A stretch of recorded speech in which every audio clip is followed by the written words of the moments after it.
बच्चों, ये आपकी क्या है? व्याकरण सरोवर है। ये आपकी व्याकरण पुस्तिका है, कक्षा 2, पाठ 4, संज्ञा।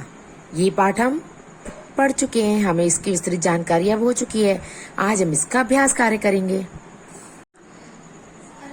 सबसे हम पहले देखेंगे प्रश्न संख्या 1। क्या हर व्यक्ति या वस्तु का कोई नाम होता है? जैसा कि हमने पाठ में पढ़ा था कि व्यक्ति, वस्तु, स्थान आदि के नामों को हम क्या कहते हैं? संज्ञा कहते हैं। तो इस प्रश्न का उत्तर होगा हाँ, हर व्यक्ति और हर वस्तु का कोई ना कोई नाम अवश्य होता है। प्रश्न संख्या 2, संज्ञा किसे कहते हैं? जैसा कि हम सभी जानते हैं, किसी व्यक्ति, वस्तु, प्राणी, स्थान, अवस्था या उसके भाव आदि के नाम को हम संज्ञा कहते हैं। प्रश्न संख्या 3, संज्ञा कितने प्रकार की होती है? नाम लिखिए। बताइए कितने प्रकार की होती है? संज्ञा 3 प्रकार की होती है। व्यक्तिवाचक संज्ञा, जातिवाचक संज्ञा और भाववाचक संज्ञा। और यदि हम अंग्रेजी व्याकरण की बात करें तो उसके हिसाब से 2 भेद और होते हैं। वो कौन कौन से होते हैं? द्रव्यवाचक संज्ञा और समूहवाचक संज्ञा। प्रश्न 4, वह कौन सी संज्ञा होती है जिसे हम अनुभव तो कर सकते हैं पर देख नहीं सकते? कौन सी ऐसी संज्ञा होती है? वो होती है भाववाचक संज्ञा। जैसा कि हम पहले ही जान चुके हैं, भाववाचक संज्ञा में क्या होता है? हम भावों के बारे में बात करते हैं। हम भावों को अनुभव तो कर सकते हैं लेकिन हम उन्हें देख नहीं सकते। जैसे खुशी, हमें चेहरे पे खुशी दिखती है लेकिन वो कैसे होती है? जब वो होती है तो महसूस होती है। वो भाव होते हैं। खुशी का भाव होता है, या हमें कुछ अच्छा नहीं लगता, या हमारे साथ कुछ गलत होता है तो दुख का भाव होता है। जब हमें कुछ एहसास होता है या हमें कुछ एकदम से लगता है, आश्चर्य का भाव होता है। तो ये सभी भाव हैं जिन्हें हम महसूस करते हैं लेकिन हम देख नहीं सकते। चलो अब हम देखते हैं नेक्स्ट प्रश्न को। निम्नलिखित प्रश्नों में संज्ञा शब्द चाहती है। आपको क्या करना है? ये जो वाक्य है इसको ध्यानपूर्वक पढ़ना है और फिर इसमें जो संज्ञा शब्द हैं वो यहाँ से छाट के यहाँ पे आपको आगे लिखने हैं। तो चलिए बात करते हैं फर्स्ट की। राम पुस्तक पढ़ता है, इसमें क्या संज्ञा शब्द है? अगर हम बात करते हैं किसी के नाम की तो नाम एक संज्ञा शब्द है ना, तो हम राम लिखेंगे। और पुस्तक, ये क्या है? एक वस्तु का नाम है पुस्तक, तो ये भी क्या है? संज्ञा है। तो ये दोनों क्या है? संज्ञा शब्द हैं। आप इन्हें यहाँ पे आगे लिखेंगे। चलिए अब नेक्स्ट देखते हैं। लाल किला दिल्ली में है। लाल किला, यहाँ पे क्या बात हो रही है? एक पर्टिकुलर इमारत की। पर्टिकुलर मतलब प्रॉपर नाउन की, यानी प्रॉपर नाउन को क्या कहते हैं हम? व्यक्तिवाचक संज्ञा।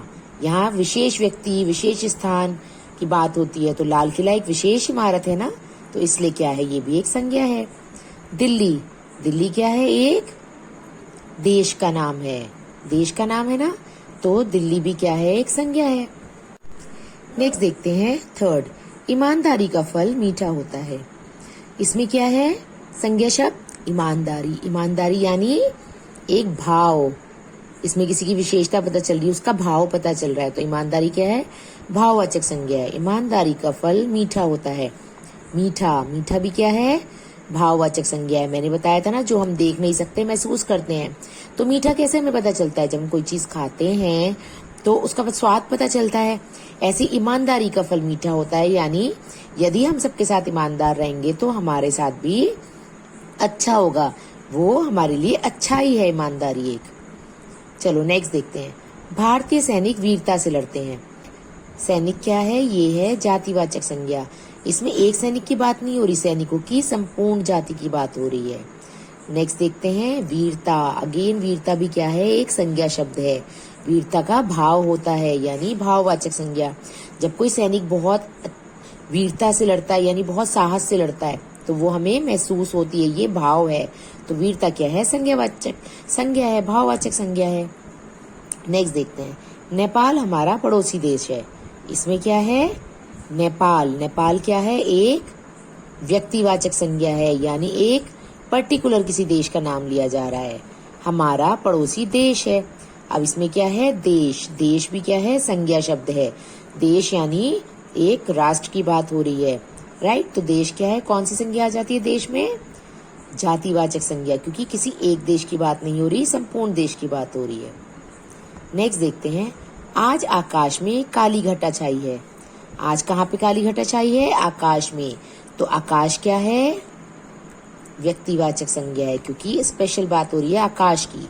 और काली घटा छाई है, इसमें क्या है, घटा यानी मौसम के बारे में बात हो रही है। तो ये भी क्या है, संज्ञा शब्द है। नेक्स्ट प्रश्न देखते हैं, लिखिए 5 व्यक्तिवाचक संज्ञाएं। इसमें आपको क्या लिखनी है, व्यक्तिवाचक संज्ञाएं। व्यक्तिवाचक संज्ञाएं कौन सी होती हैं, जब हम किसी विशेष व्यक्ति, वस्तु, स्थान, भाव आदि के बारे में बात करते हैं। जैसे जवाहरलाल नेहरू, महात्मा गांधी, लाल किला, आगरा, जलेबी, इमरती।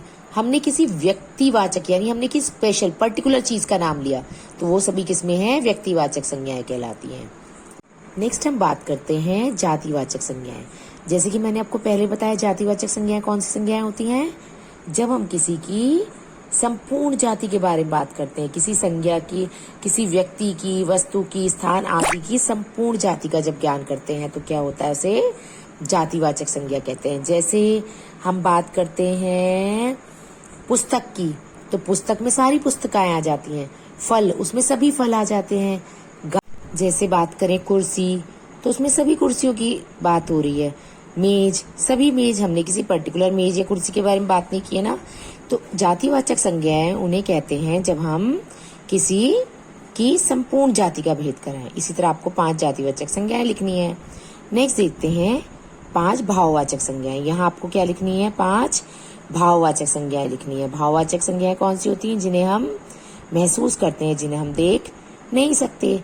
जैसे मैंने आपको बताया था, सुंदरता, बचपन, बुढ़ापा, मिठास, जवानी और गुस्सा, क्रोध, ये सभी क्या हैं, भाववाचक संज्ञाएं हैं।